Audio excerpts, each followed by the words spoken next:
Все бытовые товары и продукты Марина Баландина покупает в интернет-магазинах. Говорит, так удобнее. Иногда попадаются и недобросовестные продавцы. Недавно она заказала в маркетплейсе подарочный набор конфет. Прислали другой, да еще и с поврежденной коробкой. Обратилась в службу поддержки.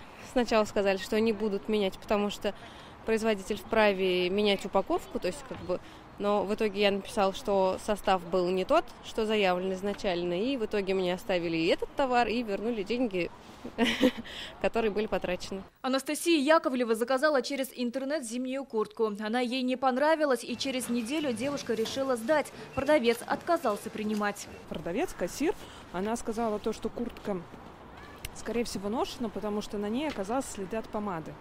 Но это следы, видимо, были от тех, кто мерил. Я на это внимание не обратила. И она говорит то, что, скорее всего, я ее поносила и сейчас просто хочу сдать. Но мы с ней долго разговаривали, в результате она, конечно, куртку приняла. По данным Госалкогольинспекции Республики, за последние 3 года продажи через маркетплейсы выросли почти на 290%. Есть до сих пор маркетплейсы, которые, допустим, нарушают закон о защите прав потребителей, но мы совместными усилиями с Роспотребнадзором проводим разъяснительную работу с этими хозяйствующими субъектами.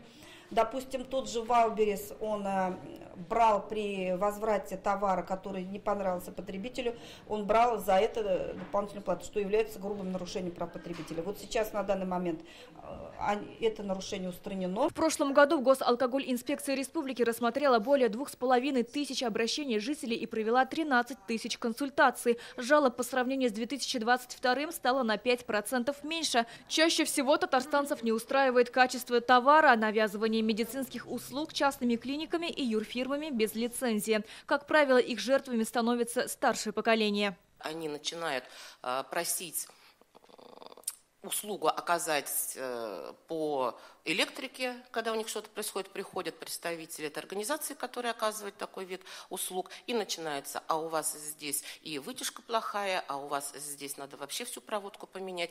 И те стоимости, которые на сегодняшний день существуют по этой работе, они завышены у них в 3-4 раза.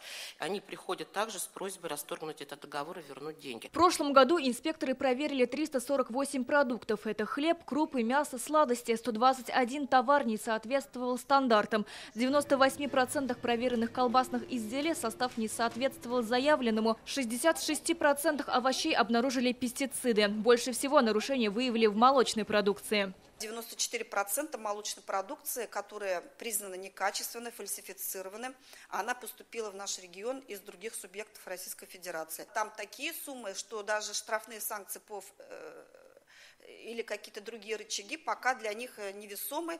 Но здесь, конечно, момент связан с тем, что мораторий на проверки. Сейчас большую часть обращений потребителей на интернет-площадках обрабатывает искусственный интеллект. Покупатели общаются с ботами, используют виртуальные примерочные. Чтобы не было утечки персональных данных, Госалкогольинспекция совместно с Роспотребнадзором планирует взять этот вопрос на контроль. Сирина Васильева, Лейсан Саитова, ТНВ, Казань.